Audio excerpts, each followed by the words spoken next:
जय हिंद प्यारे साथियों, सप्लीमेंट्री के लॉन्ग आंसर 5 में आपका बहुत बहुत स्वागत है।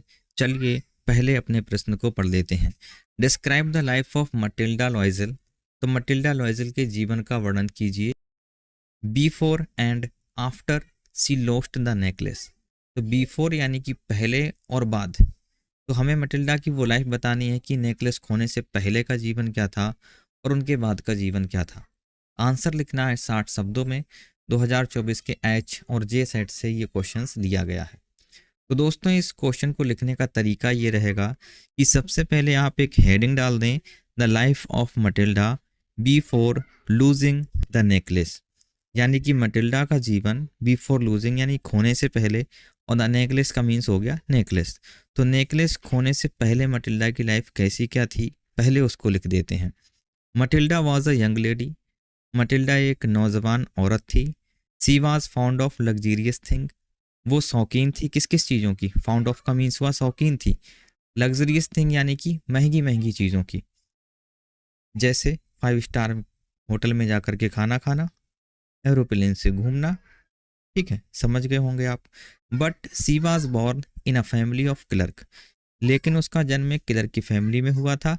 And she was married to a clerk. और उसकी शादी एक क्लर्क से कर दी गई थी। He might not fulfil his desires. वो उसकी इच्छाएं पूरी नहीं कर पाता था क्योंकि इसके पापा भी क्लर्क थे। उन्होंने इसकी शादी भी किससे कर दी, एक क्लर्क से कर दी। तो क्लर्क भाई साहब आपको कोई हेलीकॉप्टर में थोड़ी ना घुमा सकता है, वो एक सरकारी बंदा है, ठीक ठाक सैलरी है, अच्छे से खाओ पियो मौज करो। सो इसीलिए she always got angry with her husband. इसीलिए वो हमेशा एंग्री रहती थी, गुस्सा रहती थी विद हर हस्बैंड यानी अपने पति से। तो ये लाइफ है नेकलेस खोने से पहले की। अब जब एक दिन नेकलेस खो जाता है तो उसके लिए हम हेडिंग डालेंगे, the life of Matilda after losing the necklace. यानी कि नेकलेस खोने के बाद मटिल्डा की लाइफ कैसी है, आइए समझते हैं। Matilda had lost the necklace at the party. तो मटिल्डा ने नेकलेस को क्या कर दिया, लॉस्ट कर दिया, खो दिया। एट द पार्टी यानी पार्टी में। She had to buy a diamond necklace. फिर उसको क्या करना पड़ा, एक डायमंड का नेकलेस खरीदना पड़ा।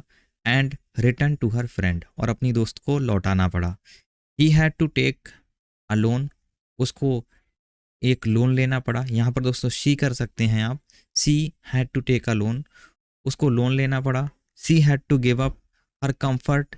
उसे अपने सारे आराम गिव अप यानी कि त्यागने पड़े। टू सेव द मनी, पैसा बचाने के लिए। पहले क्या होता था, मटिल्डा खाना नहीं बनाती थी, अपने घर पर क्या होती थी, नौकरानी रखती थी। जब नेकलेस के लिए लोन लिया, चुकाना है लोन, तो नौकरानी की छुट्टी कर दी, अपने आप झाड़ू पोछा लगाने लगी, बर्तन धोने लगी। अंत की लाइनों को समझते हैं। सो इसीलिए her entire life was change. इसीलिए उसकी जो पूरी एंटायर लाइफ थी वो चेंज्ड हो गई, बदल गई। After losing the necklace, necklace खोने के बाद। तो उम्मीद है आप लोगों को ये आंसर समझ में आ गया होगा कि मटिल्डा का जीवन हार खोने से पहले कैसा था। वो अपने पति से नाराज रहती थी, दुखी रहती थी। फिर जब उससे बड़ा उसे दुख मिला अपने जीवन का, तो बाद में फिर से उसे समझ में आया कि जो जीवन में जी रही थी वो एक बहुत अच्छा जीवन था। तो मिलते हैं नेक्स्ट वीडियो में दोस्तों, तब तक के लिए धन्यवाद।